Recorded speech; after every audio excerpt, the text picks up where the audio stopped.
For generations, the belief that genes were immutable forces shaping our lives was unchallenged. The notion that the DNA we inherited was the ultimate arbiter of our health and our fate was a narrative deeply etched into the collective consciousness. But as we stand on the precipice of a new era in science, we see a different landscape unfold before us, a landscape where our genes are not rigid statues in the gallery of our physiology, but dynamic beings dancing to the tune of our environment. Our exploration into this scientific renaissance reveals that our environment casts a significant role in this interplay. The concept of environment extends beyond the tangible, past the air we breathe and the food we consume, into the emotional and psychological atmospheres we cultivate within ourselves. Our inner world, a realm of thoughts, beliefs, and emotions, emerges as a powerful force, capable of conversing with our DNA in a language of biochemical signals. Emotions, once relegated to the realm of mere psychological phenomena, are now recognized as architects of our internal environment. They are the alchemists of our internal world, transforming our experiences into chemical signals that can whisper or shout to our genes, urging them to adapt their expression in response. This internal dialogue between our emotional states and genetic expression underscores a truth that is both startling and liberating. We are participants in the regulation of our genetic health. As we deepen our understanding of how emotions sculpt our genetic landscape, we are invited to perceive our emotional responses not as arbitrary reactions, but as opportunities to consciously shape our genetic destiny. This recognition is not a subtle shift, it's a seismic change in how we approach our well being. Our daily lives become a canvas upon which our emotional palette can paint a picture of health and vitality or one of imbalance and disease. This realization opens up a space for intentional living where each emotional response is considered for its potential impact on our genetic expression. By fostering emotions that resonate with health, such as love, joy, and gratitude, we send signals of well being deep into our cellular matrix.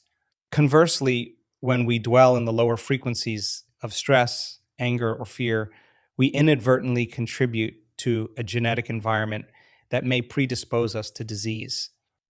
The power of this knowledge is transformative, offering us the tools to reshape not only our emotional well being, but also our physical health. It suggests that the hereditary patterns we once believed were our inevitable inheritance can be rewritten. It implies that through conscious emotional cultivation, we can influence the genetic legacy we pass on to future generations. This deeper dive into the science of epigenetics is not merely an academic exercise. It is a clarion call to action. It is a call to become the gardeners of our internal environment, to choose which emotional seeds we plant and nurture within the fertile ground of our consciousness. It is a call to take charge of the quality of our internal dialogue, to ensure that the messages we send to our genes are those that support our highest expressions of health.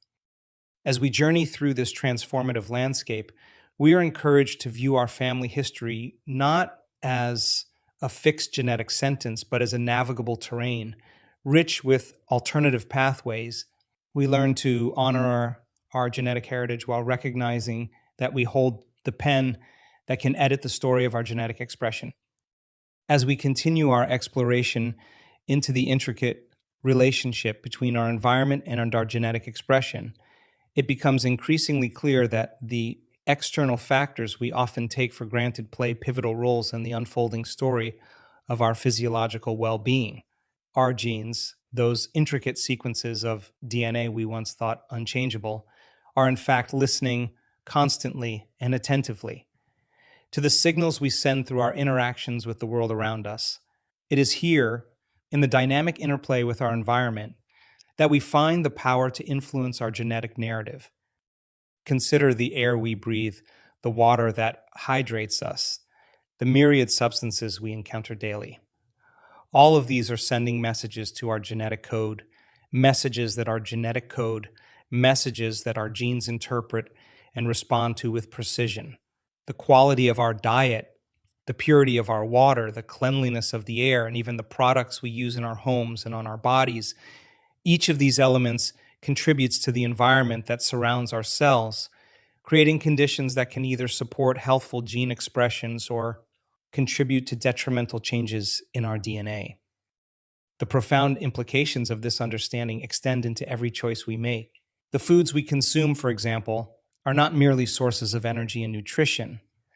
They are carriers of information, biochemical messengers that communicate with our genes in a language that can either promote vitality or provoke dysfunction. By choosing foods that are rich in nutrients and low in toxins, we can send clear signals that support our body's natural processes of growth, repair, and rejuvenation. But it is not only the physical substances we ingest that shape our genetic landscape. Our daily habits, the rhythms of sleep and wakefulness, the patterns of activity and rest, the regularity with which we engage with nature. All of these form the tapestry of signals that our genes read and respond to. By establishing routines that harmonize with our body's natural rhythms, we can foster an environment conducive to positive gene expression. Moreover, the external environment also encompasses the social and emotional climates we inhabit, the relationships we cultivate, the social interactions we engage in, and the communities we are part of. All these social dimensions of our environment exert subtle yet significant influences on our genetic expression. Positive, supportive relationships can bolster our well being at the genetic level, just as toxic or stressful relationships can trigger genetic responses that are less conducive to health. The interaction between our environment and our genes is a dance that we are not merely spectators of, but active participants in. Each step we take, each decision we make, each habit we form is a move in this dance. And with each move, we have the opportunity to guide the dance in a direction that promotes our highest good. Diving deeper into the profound and intricate world of our internal environment, we begin to unravel the complex and potent ways our inner states, our emotions and thoughts, directly converse with our DNA. The environment within us is as vast and influential as the world outside, and it speaks to our genes with every heartbeat, with every breath.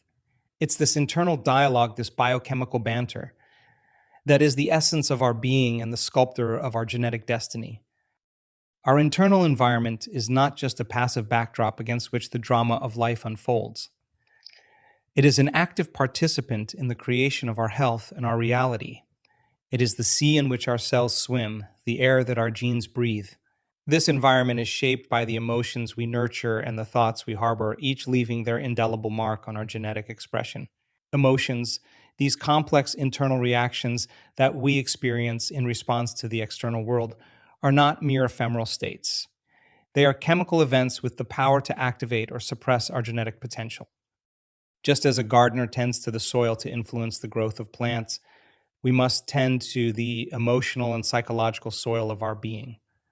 When we react to life's events with stress, anger, or fear, we create a stormy internal climate that can lead to a disarray in our genetic expression. Conversely, when we respond with love, joy, or gratitude, we cultivate an internal environment that is ripe for healthful genetic expression. This emotional cultivation is a deliberate practice, one that requires awareness, intention, and the willingness to delve into the depths of our consciousness. It is here, in the quiet contemplation of our inner landscape, that we can begin to rewire our responses to life, to reprogram the automatic reactions that have become so ingrained.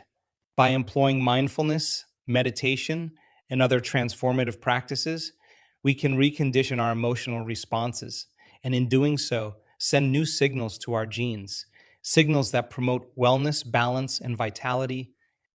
This is not a journey for the faint of heart. It is a quest for those courageous enough to confront their shadows, to embrace their light, and to wield the power of their emotions with wisdom and grace. It is a path that leads us through the valleys of our deepest fears and to the peaks of our greatest joys. With each step, marking a shift in our genetic narrative. This expanded understanding of our internal environment also invites us to consider the role of the subconscious mind, the vast and often uncharted territory that governs so much of our behavior and our health. The subconscious mind is like the fertile ground beneath the surface, where seeds of thought and emotion take root, often outside of our conscious awareness. By bringing the subconscious into the light of consciousness, by examining and reshaping the beliefs and patterns that reside there, we can influence our genetic expression from the ground up. The work of altering our internal environment is a process of continuous evolution, a dance between consciousness and chemistry. As we learn to better manage our internal states, as we become more adept at cultivating emotions that serve our highest good, we witness the transformation not only in our feelings and our thoughts, but in the very expression of our genes. As we progress on this journey, we realize that making genetic changes is not about manipulating our biology from the outside, but about mastering our inner world.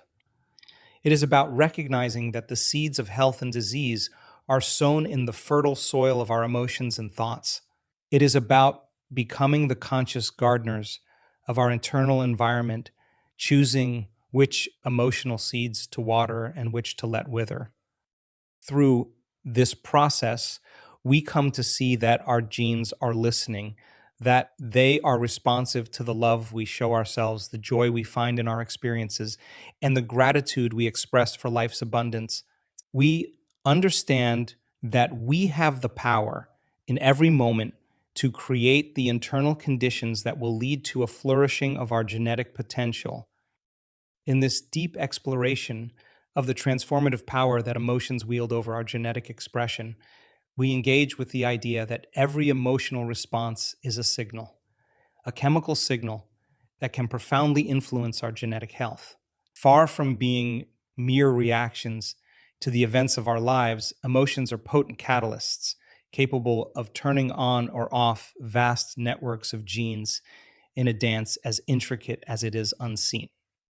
It is within this dance that we find the potential for our greatest evolution and the power for our most profound healing. As we come to understand the chemical nature of emotions, we begin to appreciate the direct line of communication they have with our cells. Emotions are not just feelings, they are molecular messengers dispatching instructions that can alter the very way our genes express themselves. This gives rise to an empowering realization. By mastering our emotional landscape, we become the conductors of our genetic symphony. The implications of this are vast. Consider the emotion of love, for instance. When we cultivate a state of love, we do more than feel good. We generate a cascade of positive biochemical reactions that can promote healing, growth, and a sense of well-being. This state of love can upregulate genes associated with health and downregulate genes linked to disease. Love, then, becomes a health strategy, a deliberate choice with tangible effects on our DNA. Conversely, chronic stress, anger, or fear can lead to a very different set of genetic outcomes. These emotions can trigger a series of chemical responses that put our body into a state of defense, a state that, while useful in the short term, can lead to harmful genetic expressions if sustained. Recognizing this, we must learn to modulate our emotional responses, to transform stress into resilience and fear into fortitude. This requires a deep and ongoing commitment to self-awareness and emotional regulation. It's about developing the capacity to observe our emotional reactions without getting lost in them, to step back and choose a different response, a response that serves our genetic well-being. This might involve practices like deep breathing, meditation, or simply shifting our focus to thoughts that elicit positive emotions. Furthermore, this understanding compels us to examine the narratives we tell ourselves, the stories that shape our emotional responses. Are these narratives serving our health, or are they programming our genes in ways that hinder our well-being? By rewriting our stories, we can change the emotional signals we send to our genes, and in doing so, we can change the trajectory of our health. This journey of mastering our emotional genetics is not a solitary pursuit. It is a collective endeavor. Our emotions are influenced by our interactions with others, by the media we consume, and the culture we inhabit. Therefore, we must also look outward, seeking to create environments, both social and physical, that support positive emotional states and healthful genetic expressions. As we become more adept at navigating our emotional landscape, we begin to see the power of sustained positive emotional states. Emotions like gratitude, joy, and inspiration, when experienced regularly, can create an internal environment that consistently signals our genes to express in ways that promote vitality and health. In essence, as we learn to harness the power of our emotions, we step into a new realm of possibility. We move beyond the old paradigm of genetic victimhood and into a space of genetic empowerment. We no longer see ourselves as pawns in the game of life, but as players with the power to change the board. This exploration into the epigenetic role of emotions is not merely an academic one. It is a practical guide to living with intention and purpose. It is a call to action to each of us to take responsibility for our emotional well being, knowing that in doing so, we are taking control of our genetic destiny. It is an invitation to live not at the mercy of our inherited DNA, but in the fullness of our potential to shape our genetic future through the conscious cultivation of our internal world.